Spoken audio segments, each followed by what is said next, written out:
말씀을 보도록 하겠습니다. 넘겨주시오. 예. 안식 후 첫날 일찍이 아직 어두울 때에 막달라 마리아가 무덤에 와서 돌이 무덤에서 옮겨진 것을 보고 곧 막달라 마리아가 예수께서 계신 무덤이 비어있는 것을 보았습니다. 그러자 막달라 마리아는 시몬 베드로와 예수께서 사랑하시던 그 다른 제자에게 달려가서 말을 하죠. 사람들이 주님을 무덤에서 가져다가 어디에 두었는지 우리가 알지 못하겠다. 그렇게 이야기를 합니다. 함께 말씀을 읽어보겠습니다. 3절부터 8절 말씀까지입니다. 베드로와 그 다른 제자가 나가서 무덤으로 갈새 둘이 같이 달을 등하더니 그 다른 제자가 베드로보다 더 빨리 달려가서 먼저 무덤에 이르러 구부려 세마포 놓인 곳을 보았으나 들어가지는 아니하였더니 시몬 베드로는 따라가서 무덤에 들어가 보니 세마포가 놓였고 또 머리를 샀던 수건은 세마포와 함께 놓이지 않고 딴 곳에 샀던 대로 놓여 있더라. 그때야 무덤에 먼저 갔던 그 다른 제자도 들어가 보고 믿더라. 아멘. 베드로와 다른 제자도 무덤이 비어있는 것을 보았습니다. 그리고 이어지는 9절 말씀이죠. 그런데 여러분 이제 성경을 이렇게 보시면 9절 말씀이 삽입구처럼 이렇게 들어가 있습니다. 가로로 이렇게 쳐져 있는 것이지요. 그들은 성경에 그가 죽은 자 가운데서 다시 살아나야 하리라 쓴 말씀을 아직 알지 못하더라. 여러분들 성경에도 갈호가 되어 있죠. 그래서 세본문 성경을 쓰시는 분들이 많이 있을 텐데 성경을 쓰시면서 왜 여기 괄호가 들어갔을까 궁금하셨을 것 같습니다. 아마도 차후에 이렇게 보충한 구절이라고 볼 수 있습니다. 요한복음의 제자인 요한 공동체가 시편 16편 10절 말씀을 염두에 두고 이 말씀을 나중에 이렇게 첨가했다 그렇게 볼 수 있죠. 시편 말씀을 보겠습니다. 시편 16편 10절 말씀에 이는 주께서 내 영혼을 수월에 버리지 아니하시며, 수월은 뭐 쉽게 얘기하면 지옥이라고 얘기할 수 있겠고, 땅 아래 있는 세상을 수월에 버리지 아니하시며 주의 거룩한 자를 멸망시키지 않으실 것입니다. 이렇게 이야기합니다. 이것은 부활을 예고하는 거죠. 구약의 시편에 부활을 예고하는 이런 말씀이 있습니다. 따라서 요한 공동체는 이 말씀을 이제 주님의 부활에 대한 말씀으로 이해를 하고 있었던 것이죠. 후대에 이렇게 첨가를 하게 됩니다. 그리고 이제 본문 말씀을 계속해서 보면 요한복음 20장 11절 이하는 부활하신 예수님께서 막달라 마리아에게 나타나는 장면이라고 볼 수 있죠. 가로에 있는 말씀을 통해서 우리는 예수님께서 구약의 말씀에 의해서 다시 살아나야 한다는 것을 알 수 있었고, 또한 이러한 다시 살아나야 하리라 하는 말씀이 이미 복음서 앞부분에 나와 있었다는 것을 알 수가 있습니다. 마가복음 8장에 보면 베드로의 그 유명한 신앙 고백이 나오죠. 주는 그리스도시이다. 누가복음 8장 29절에 그렇게 잘 나와 있습니다. 이러한 고백 후에 예수께서 인자가 많은 고난을 받고 장로들과 대제사장들과 서기관들에게 버림받아 죽임을 당하고 사흘 만에 다시 살아나야 할 것을 비로소 그들에게 가르치시되 라고 말을 하고 있습니다. 그러나 그럼에도 불구하고 베드로와 예수께서 사랑하시던 제자는 그것을 깨닫지 못하고 집으로 돌아가는 거죠. 오늘 복음서 마지막 구절이 그렇게 되어 있습니다. 이에 두 제자가 자기들의 집으로 돌아가니라. 빈 무덤을 보고 예수님의 말씀을 생각하지 못하고 그냥 집으로 돌아가는 것입니다. 오늘 코로나19 사태로 인해서 비록 부활주일을 맞이했지만 부활의 기쁨보다는 현실의 걱정이 앞서서 말씀의 참의미를 깨닫지 못하고 교회의 본질과 기독교 신앙의 참뜻을 깨닫지 못하는 오늘 저와 여러분들의 모습, 오늘 한국 개신교의 모습이라고 할 수 있습니다. 코로나19는 세계와 교회의 문화와 질서를 바꿀 것입니다. 제가 지난주에도 코로나19 이후에 기독교, 교회가 어떻게 변화될 것인가, 여러 명의 이제 학자들, 5~8명이 그 대안들을 이렇게 마련해가지고 아마 소책자로 이렇게 만들어낼 것 같습니다. 저는 이제 교회의 문화에 대해서 쭉 이렇게 설명을 하고 우리 단톡에 올렸는데, 여러분 아마 그것을 보시면은 앞으로 교회의 문화가 어떻게 바뀔 것인가 잘 이야기가 되어 있죠. 또한 코로나19 이후에 경제적인 대안이 무엇이냐, 이게 이제 부산 기용실에서 부산 이제 경제학 교수라든지 컴퓨터 공학 교수라든지 여러분들하고 한 5분들 온라인 화상 회의를 통해 가지고 토론했었는데, 기본 소득이 답이지 않을까, 그런 것들을 이제 자꾸 이렇게 이야기를 하고 준비를 하려고 합니다. 아무튼 코로나19는 세계와 교회의 문화와 질서를 바꿀 것입니다. 캘리포니아 대학에서 한국 근대사와 종교사를 가르치는 옥성득 교수가 코로나19 시대를 전망하며 8가지 벗어난 탈이라는 말이 벗어난다는 말이지요. 8가지 벗어남에 대한 이야기를 합니다. 그리고 교회의 4가지 변화에 대해서 이렇게 말을 하고 있죠. 저는 이제 이걸 보고 제가 조금 더 이제 참조를 해서 글을 쓰게 되었는데, 저는 이 옥성득 교수의 아이디어를 빌어서 이것을 8탈4변으로 소개를 하려고 합니다. 먼저 1탈은 탈오리엔탈리즘이지. 오리엔탈리즘은 서양인의 눈으로 동양인들을 봤을 때 동양인들이 조금 모자란다는 그런 말이에요. 그러나 이제는 오리엔탈리즘은 극복된 것 같아요. 오히려 우리 한국의 문화가 서양이나 유럽이나 미국보다 오히려 이 대처를 더 잘하기 때문에 오리엔탈리즘은 이제 벗어나리라 생각해 볼 수 있습니다. 두 번째는 탈미국 중심주의입니다. 실제로 이제 미국이 지금 강대국으로 부상했던 것은 1918년 스페인 독감이에요. 스페인 독감 때 사망했던 인구가 한 5천에서 1억 명 정도가 사망했습니다. 그 이후에 이제 세계 경제가 폭망하고 미국이 그 뉴딜입니까? 그 루즈벨트 대통령이 뉴딜 정책을 통해 가지고 국가가 개입을 해서 경제를 이제 부흥시켰던 일들이 생기는데, 그로 말미암아 이제 미국이 세계 패권 국가가 된 것이죠. 아무튼 스페인 독감과 함께 세계 최강국으로 부상한 미국이 이제 코로나 바이러스로 말미암아 그 왕관을 벗습니다. 코로나라는 말은 라틴어인데 영어로는 크라운이죠. 크라운은 왕관이라는 말이에요. 그러니까 코로나19를 통해서 미국이 이제 그 왕관, 코로나를 벗게 되었다. 탈미국 중심주의라고 할 수 있습니다.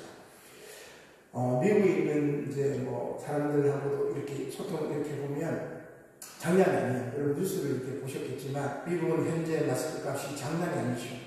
사재기와 총기 구입도 하고 있습니다. 게다가 의료 장비가 부족하자 중간에서 의료 장비를 실는 대형 하물기를 통째로 가르치기까지 합니다. 이제껏 한국 개신교 교인들이 꿈꿨던 아메리칸 드림은 깨어진 지 오래지만 이 정도로 나락에 떨어지는 줄은 상상도 못했죠. 이게 이제 처음 우리나라가 힘들었을 때 다들 비웃고 그렇겠지만 곧 닥친 거 아니겠어요? 탈미국 중심주의입니다. 세 번째로는 탈신자유주의입니다. 이제 경제 전문가들 이야기를 들어봐도 지금 70년대부터 우리나라는 이제 IMF 이후에 신자유주의가 득세를 했죠. 김대중 정부부터 시작되었다고 볼 수 있는데 신자유주의 정책이 무너집니다. 무너지는 겁니다. 자유주의는 시장이 모든 것들을 맡기는 거잖아요. 시장이 모든 것들을 맡기니까 처음에 마스크 사재기를 했었죠. 이제는 마스크 배급제는 여러분 자유주의가 아니에요. 어떻게 보면 사회주의나 공산주의하고 가깝죠. 그래서 막 문제 제기하고 그렇게 했었는데 이제 더 이상 이 신자유주의, 기업이나 힘있는 사람들의 배를 불리는 이 신자유주의 정책은 벗어나야 한다는 게 대부분 경제 전문가들의 이야기라고 할 수 있습니다. 네 번째는 탈유람선 문화라고 할 수 있죠. 일본이 유람선인 다이아몬드 프린세스호를 부두에 증박시켜가지고 감염자가 폭증했습니다. 이제는 레저 문화도 바뀝니다. 크루즈 유람이 엄청 꿈이었던 사람들이 많았고 정말 최고의 여행 레저 문화였는데 이제는 이러한 크루즈 문화, 이런 탈유람선 문화가 등장할 것이다. 동시에 해외여행도 급감할 것입니다. 성지순례도 마찬가지입니다. 그러면 어디로 여행을 하느냐? 내면으로, 영적인 여행으로 돌아가야 또 어떻게 보면 이제 4차 산업혁명 시대이기 때문에 사이버 세계로 이렇게 여행하지 않을까 그렇게 볼 수 있습니다. 다섯 번째는 탈종교인데 교회의 네 가지 변화에서 조금 더 구체적으로 말씀드리고자 합니다. 여섯 번째는 탈중산층 환상입니다. 이제까지 우리는 중산층이 조금 더 열심히 하면 이제 고소득층으로 갈 수 있다는 환상이 있었습니다. 이제는 계층 상승의 신화가 붕괴되었습니다. 왜냐하면 코로나19 위기 이후에 경제 위기가 닥칠 것인데 중산층이 계층 상승하기가 쉽지 않아졌습니다. 부의 양극화, 가난의 대물림이 지속될 것이며 따라서 대안이 뭡니까? 기본소득과 같은 대안적 경제체제가 등장해야 된다. 이것이 바로 미래세대를 조망한 대안이라고 할 수 있습니다. 일곱 번째는 탈실버 문화입니다. 이것은 안락한 노후 신화의 붕괴입니다. 동시에 안락한 노후가 보장되지 않는다면 반대로 향락 문화가 발전할 것입니다. 노인들의 건강이 악화될 것이고 수명이 단축되며 인구가 감소될 것입니다. 왜냐하면 여러분 바이러스가 코로나19 이 신종 바이러스가 2019년에만 있는 게 아니고 코로나20, 코로나21, 코로나25, 코로나30 계속해서 신종 바이러스가 등장할 거예요. 왜냐하면 우리 인간이 환경을 파괴하고 그리고 이 육식 문화를 멈추지 않는 한 인수공통 감염병이잖아요. 동물들에게 있는 바이러스가 박쥐에게 있는 바이러스가 인간에게 옮겨지는 거예요. 박쥐의 서식지를 인간이 개발한다고 다 발견해버리니까 그 바이러스가 인간에게 옮겨지는 거 아니겠습니까? 인간의 탐심이 그치지 않는 한 이 바이러스는 끊임이 없는 거예요. 그래서 이제 가이아 이론이라고 지구 자체가 지구를 지키기 위해서 지구의 암덩어리인 인간을 학살한다고 그렇게 얘기해요. 코로나 바이러스를 통해 가지고 대기질이 굉장히 많이 좋아졌어요. 중국이라든지 세계 대기질 자체가 굉장히 좋아진 것은 지구가 이제껏 인간 때문에 우리들 때문에 고통받고 있다가 코로나 바이러스로 인해서 인간들이 더 이상 환경을 오염시키지 않으니까 대기질이 좋아집니다. 그럼 역설입니다. 역설. 기가 막히죠. 우리가 하나님의 창조 세계 질서를 보존하지 못하고 탐욕과 이기적으로 살아왔던 이 문화, 게다가 기독교 문화도 거기에 편승되었죠. 이러한 기독교 문화가 붕괴되지 않는 한 이 코로나는 계속해서 인간을 덮칠 것이다. 그렇게 볼 수 있습니다. 마지막 여덟 번째는 탈의료직입니다. 이제 유튜브에 보니까 세계 모든 나라에서 의료진들을 위해서 박수를 박치고 그런 장면들이 쭉 보여졌었는데 우리나라 의료진들이 참 준비를 많이 했어요. 그리고 이 정도 준비했기 때문에 우리가 그나마 정말 잘 대처했는데 그러나 중요한 것은 앞으로 의사라든지 간호사라든지 이러한 의료 직업이 존경은 받지만 또 위험하기 때문에 직업 선호도에서는 떨어질 것이다. 이런 예측이 있습니다. 이런 8가지 예측 그리고 이러한 예측을 중심으로 교회가 4가지로 이렇게 변화됩니다. 첫 번째 변화는 교회가 건물과 공간의 의미에서 온라인과 시간의 공유로 변화되는 거예요. 여러분 이해가 되시겠죠? 교회가 이 건물과 공간의 의미가 아니라 온라인과 시간의 공유로 변화되는 거예요. 지금 우리가 동영상 이런 동영상 나중에 보시는 분들도 있겠지만 시간차가 있어요. 그래서 공간을 공유하는 것이 아니라 시간을 공유하면서 예배드리는 거죠. 그렇게 되면 주의를 선수라는 개념 자체가 무너집니다. 더불어 건물에 대한 중요성도 떨어집니다. 건물이 아니라 우리가 온라인으로 연결되기 때문에 건물의 중요성도 떨어지죠. 교회 건축이 이제 더 이상 중요한 일이 아니게 됩니다. 두 번째 변화는 구원에 관한 관점 변화입니다.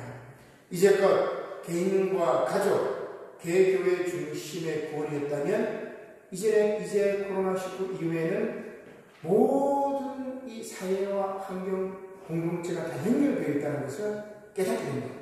그래서 우리가 물리적 거리두기를 하잖아요. 사회적 거리두기를 하지 않습니까? 사람들은 연결되어 있기 때문에 그렇습니다. 따라서 개인 구원에서 사회 구원으로 관점이 확장이 될 것입니다.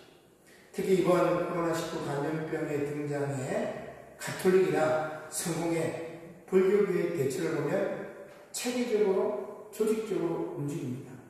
그래서 거리두기 끝날 때까지 공적으로 모여서 예배드리는 것을 이제 금하고 있는 거죠. 온라인 예배를 대신합니다. 그러나 개신교는 천차만별이 있습니다. 개교의 주의이기 때문에 그렇습니다. 공동체보다 개교의 개인주의 이런 것들이 개신교의 특성이 부각되었던 것이죠. 그래서 아마 이 코로나19가 잠잠해지게 되면 개신교나 신천지나 무슨 차이냐 이런 이야기들이 지금 일반 상식적인 사람들이 그런 이야기를 해요. 개신교인들이 참 이기적이다. 저도 참 부활주일날 이렇게 예배를 드려야 될지 말아야 될지 고민이 많이 있었는데 우리가 또 전국 국면과 우리 총회 공고사항에 따라서 조심하고 드리면 되지 않을까 그렇게 생각해 보고 싶습니다. 그럼에도 불구하고 교회는 모두 그리스도 안에서 하나입니다. 서로 연결되어 있습니다. 따라서 개교회주의와 개인주의가 무너지고 연대의식과 공감의 영성이 부각될 것입니다. 신 앞에 선 단독자가 아니라 신 앞에 선 모세와 바울처럼 공동체로 존재하는 거죠. 이 말씀을 한번 볼까요? 사도 바울이 이렇게 이야기합니다. 로마서 9장 3절의 말씀인데 나의 형제 곧 권력의 친척을 위하여 내 자신이 저주를 받아 그리스도에게서 끊어질지라도 원하는 바라다. 여러분 바울의 이 고백은 놀라운 고백입니다. 신 앞에서 홀로선 단독자로 고백하는 것이 아니라 민족을 품고 안으면서 나는 저주를 받아 그리스도에게서 끊어질지라도 이 민족의 구원을 위해서 담대히 고백했던 인물이 바울 아니겠어요? 모세도 마찬가지입니다. 모세도 이스라엘 백성들이 금송아지 우상을 섬기고 하나님의 심판대 앞에 놓였을 때 이렇게 고백합니다. 모세가 여호와께로 다시 나와 여짜오되 슬프도소이다. 이 백성이 자기들을 위하여 금신을 만들어 싸우니 큰 죄를 범하였나이다. 그러나 이제 그들의 죄를 사하시옵소서. 그렇지 아니하시면 원하건대 주께서 기록하신 책에서 내 이름을 지워버려 주옵소서. 여러분 하나님 앞에서 민족을 품에 안고 고백했던 모세의 고백입니다. 이제 세 번째 변화는 목회 방식의 변화입니다. 기존 행사 위주와 흥행 실적 중시의 목회 방식이 바뀔 겁니다. 보여주기 목회 방식이 이제 사라질 거예요. 대신에 치유와 건강에 관심을 가지고 변화될 것입니다. 따라서 대형 교회의 선호와 집단주의가 붕괴되고 소소한 일상의 신앙이 부각될 거예요. 앞으로 세상은 그렇게 바뀔 것입니다. 마지막 네 번째는 영성에 있어서 외면적 행동주의가 아니라 안식과 평화를 추구하는 내면주의로 바뀔 겁니다. 이제는 양적인 성장이 아니라 질적인 변화예요. 우리 남부장로교회 성도들이 한 사람 한 사람이 정말 진정한 그리스도의 제자로 변화되는 것이 중요하지 무수한 숫자, 많은 숫자 14만 4천 명 이런 다 호수입니다. 그 중요한 게 아니에요. 단 한 사람이라도 그리스도의 참된 제자가 된다면 세상을 변화시킬 수 있는 것이죠.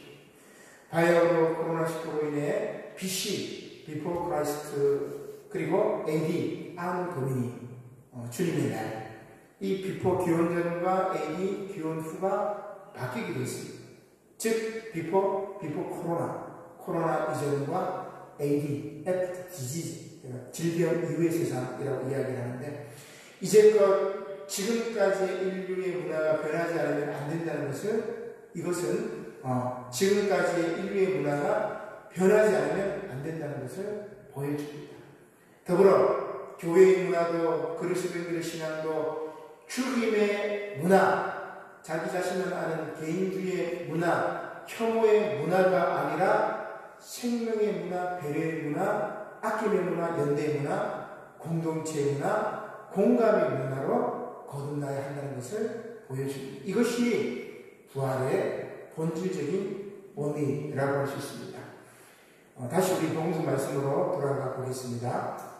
복음서 말씀에 다시 살아나야 한다, 이런 말씀의 의미를 깨닫지 못하고 집으로 돌아간 베드로와 제자의 모습이 안타깝기만 합니다. 앞서도 말씀드렸지만 부활주의를 맞이했지만 부활의 기쁨보다는 현실의 걱정이 앞서 말씀의 참 의미를 깨닫지 못하는 오늘 우리들의 모습이기도 합니다. 그러나 오늘 서신서 말씀에서는 사도 바울이 이렇게 외치는 것이죠. 우리 서신서 말씀을 한번 보겠습니다. 고린도전서 15장 20절이죠. 그러나 이제 그리스도께서 죽은 자 가운데서 다시 살아나사 잠자는 자들의 첫 열매가 되셨더라. 사랑하는 성도 여러분, 요한복음보다 고린도전서가 먼저 쓰여졌어요. 성경이 먼저 쓰여졌습니다. 바울 서신을 통한 바울의 부활 신학이 있은 후에 복음서가 부활에 관해 기록했던 것입니다. 따라서 바울의 부활 신학은 부활에 관한 세련된 신학이자 해석학이고 복음서의 기록은 후대의 정기적인 기록이라고 볼 수 있습니다. 그럼 바울이 말하는 부활 신학을 본문 말씀을 통해서 한번 살펴볼까요? 바울은 이렇게 부활의 타당성을 말합니다. 고린도전서 15장 21절이죠. 사망이 한 사람으로 말미암았으니 죽은 자의 부활도 한 사람으로 말미암는다. 아주 정교한 이렇게 연결입니다. 신학적인 연결입니다. 사망과 부활을 한 사람으로부터 시작된 것으로 보는 것이요. 이것은 태초의 인간 아담과 그리고 완전한 인간이 예수 그리스도를 말합니다. 계속해서 말씀을 보겠습니다. 22절입니다. 아담 안에서 모든 사람이 죽은 것 같이 그리스도 안에서 모든 사람이 삶을 얻으리라. 원인과 결과를 아주 세련되게 연결시킨 겁니다. 굉장하게 교리적인, 굉장히 신학적인 연결입니다. 그리고 이 말씀과 로마서 5장 12절 말씀, 그러므로 한 사람으로 말미암아 죄가 세상에 들어오고 죄로 말미암아 사망이 들어왔나니 이와 같이 모든 사람이 죄를 지었으므로 사망이 모든 사람에게 이르렀느니라. 이 말씀에서 우리 어거스틴이 원죄의 교리를 이렇게 이끌어내게 되는 것이죠. 아무튼 우리는 고린도전서 15장 22절 말씀을 통해서 속죄의 교리를 엿볼 수 있습니다. 그리고 이 속죄론이 오늘 본문의 핵심입니다. 이 속죄라는 말은 죄로 말미암아 분리되었던 관계를 회복시킨다는 그런 말씀입니다. 죄로 말미암아 분리되었던 것을 다시 하나로 만드는 것, 이것이 속죄라고 할 수 있죠. 따라서 십자가는 하나님과 인간관계의 회복, 곧 하나님께서 세상을 자신과 화해시킨 장소가 십자가라고 할 수 있습니다. 그렇다면 우리는 이렇게 말할 수가 있습니다. 복음서가 긴 서문을 가진 고난의 이야기라면 기독교 신학은 본질적으로 긴 교리적 서문을 가진 속죄론입니다. 그만큼 속죄론이 중요한 것이죠. 이렇게 그리스도 예수 안에서 속죄받은 이들은, 곧 용서받은 이들은 회복된 관계로 인하여 부활한다는 겁니다. 그리고 바울은 서신서 본문에서 부활의 순서를 이렇게 이야기를 하고 있습니다. 고린도전서 15장 23절로 24절이죠. 한번 같이 한번 읽어볼까요? 그러나 각각 자기 차례대로 되니 먼저는 첫 열매인 그리스도요, 다음에는 그가 강림하실 때에 그리스도에게 속한 자요, 그 후에는 마지막이니 그가 모든 통치와 모든 권세와 능력을 멸하시고 나라를 아버지 하나님께 바칠 때라. 아멘. 자, 한번 정리해 보겠습니다. 부활의 순서는 첫 번째 누구지요? 그리스도. 두 번째 그리스도에게 속한 자. 그리고 마지막 때 이렇게 진행이 됩니다. 먼저 첫 열매인 그리스도께서 부활하시고 그 이후에 그리스도께 속한 자가 그리스도께서 강림하실 때 부활할 것입니다. 그리고 그 다음에 관해 바울은 모든 권세와 능력을 멸하실 때 모든 나라를 아버지 하나님께 바치는 때인 마지막에 대해서 말하고 있는 것이죠. 근데 여기서 이제 마지막은 텔로스라는 말을 쓰는데 결말과 종말의 의미도 있지만 철학에서는 목표라고 해요. 텔로스가 뭐냐? 네 목표가 뭐냐? 이 텔로스, 즉 그리스도의 강림의 텔로스, 목표가 이루어져야 한다는 말이죠. 그리고 그 목표는 바로 모든 권세와 능력을 멸하고 그들의 나라를 아버지 하나님께 바친다는 것. 이게 부활의 텔로스, 부활의 목적입니다. 조금 더 보겠습니다. 고린도전서 15장 25절로 26절이죠. 그가 모든 원수를 그 발 아래에 둘 때까지 반드시 왕노릇하시니 맨 나중에 멸망받을 원수는 사망이라. 자, 여러분 지난주 말씀 한번 잘 기억하셔야 됩니다. 지난주 말씀과 연결시켜보면 모든 원수는 누구예요? 로마 제국을 뜻합니다. 이 로마 제국의 멸망을 뜻하는 거죠. 더 나아가 프리한 제국의 멸망을 뜻합니다. 이후에는 사망, 타나토스라고 쓰는데 사망 그 자체도 멸망시킬 것이다. 그러니까 이렇게 마지막 목표가 완성된 다음의 모습을 바울은 이렇게 그려주겠습니다. 하나님께서 만물을 완전히 지배하시는 그런 세상이죠. 이 말씀이 조금 어려워서 제가 이제 공동번역으로 이렇게 번역을 했는데 공동번역을 한번 읽어주겠습니다. 한번 넘겨보겠습니다. 고린도전서 15장 27절로 28절 말씀인데 여러분 공동번역으로 이렇게 읽을 때 이해가 잘 돼요. 하나님께서는 모든 것을 당신 발 아래 굴복시키셨다 했습니다.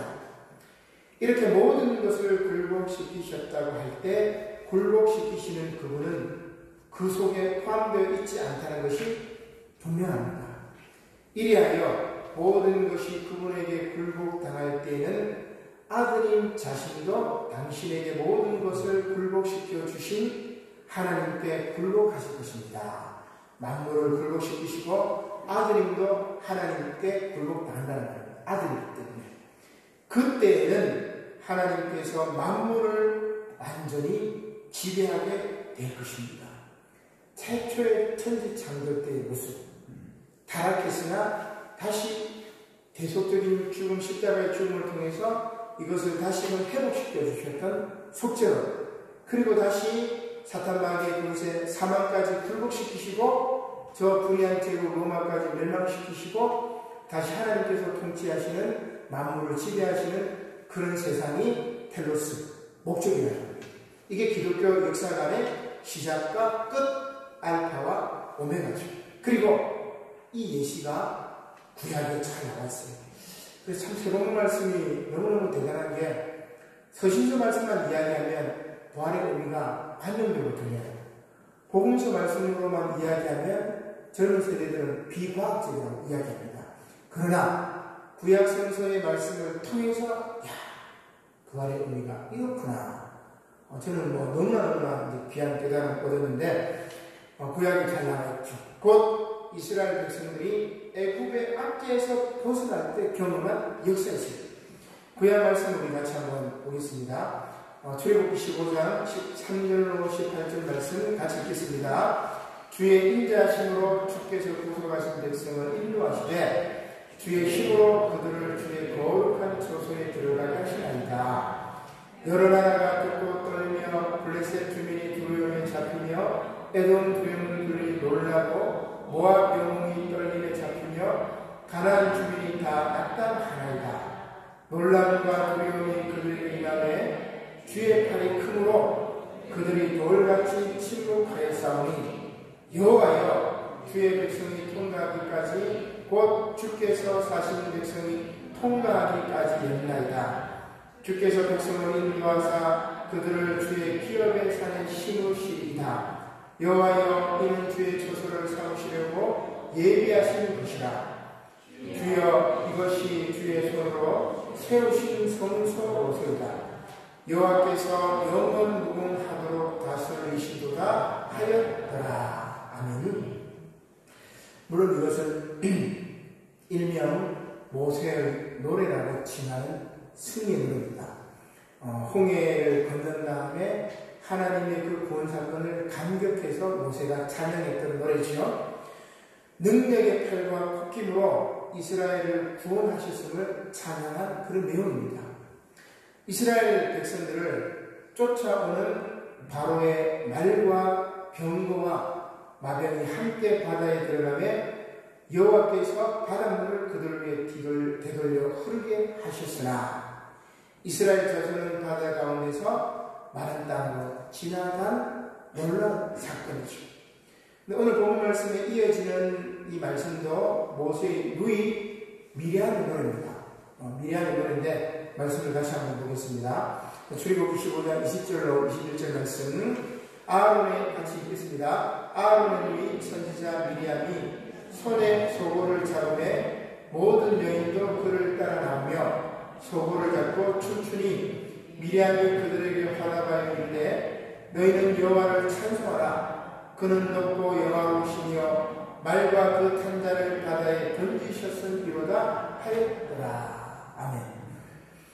여러분 수요 성경 공부 성서의 여인들 미리암 편에서 미리암과 모든 여인들의 노래가 우리나라 민요 괴지나 칠순난에 같다고 이렇게 제가 했는데 여러분 기억나시는지 모르겠어요. 아니면 다시 미리암 편을 이렇게 유튜브를 돌려보시면 될 것 같아요. 미리암이 먼저 선창하면 여인들이 두려움으로 연이어 따라 부르는 노래입니다.